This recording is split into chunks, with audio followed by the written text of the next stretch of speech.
اعوذ باللہ من الشیطان الرجیم بسم اللہ الرحمن الرحیم۔ ناظرین، آج کی میری یہ ویڈیو روزے کی اہمیت اور روزے کی فضیلت کے بارے میں ہے۔ احادیث کی روشنی میں میں آپ کو روزے کی اہمیت اور فضیلت کے بارے میں بتاؤں گی۔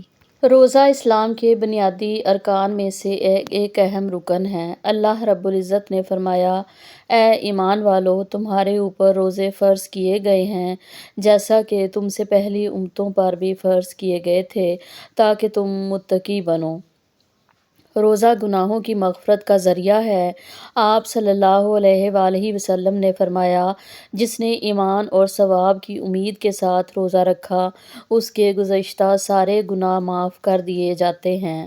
روزہ گناہوں سے ڈھال ہے۔ آپ صلی اللہ علیہ وآلہ وسلم نے فرمایا، روزہ ڈھال ہے جب تک اس کو پھاڑ نہ دے۔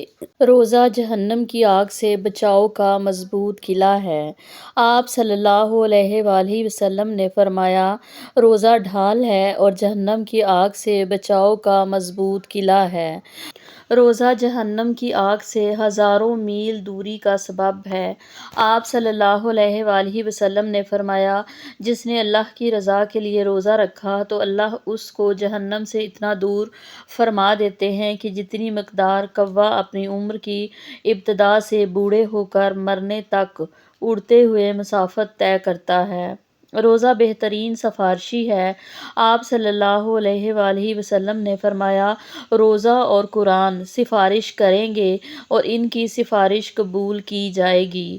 روزہ دار کی نیند، عبادت، سانس لینا، تسبیح اور دعا مقبول ہے۔ آپ صلی اللہ علیہ وآلہ وسلم نے فرمایا، روزہ دار کی نیند عبادت ہے، اس کا سانس لینا تسبیح ہے اور اس کی دعا قبول کی جاتی ہے۔ روزہ دار کے لیے جنت کی حور آراستہ اور مزین کی جاتی ہیں۔ آپ صلی اللہ علیہ وآلہ وسلم نے فرمایا کہ جنت ماہ رمضان کے لیے شروع سال سے آخر سال تک سجائی جاتی ہے اور حوریں بھی روزہ داروں کے لیے شروع سال سے آخر سال تک سجائی جاتی ہیں۔ روزہ دار کے لیے جنت میں داخلے کا اسپیشل دروازہ ہے۔ آپ صلی اللہ علیہ وآلہ وسلم نے فرمایا، جنت میں ایک دروازہ ہے، اس کا نام ریان ہے، اور قیامت کے دن اس سے صرف روزہ دار داخل ہوں گے اور کہا جائے گا، روزہ دار کہاں ہے؟ پھر وہ کھڑے ہو جائیں گے اور جب روزہ دار اس دروازے سے داخل ہو جائیں گے تو وہ دروازہ بند کر دیا جائے گا۔ اور جسم کی زکوٰۃ۔ آپ صلی اللہ علیہ وآلہ وسلم نے فرمایا، روزہ جسم کی زکوٰۃ ہے۔ تندرستی اور صحت مندی۔ روزہ رکھو اور تندرست رہو۔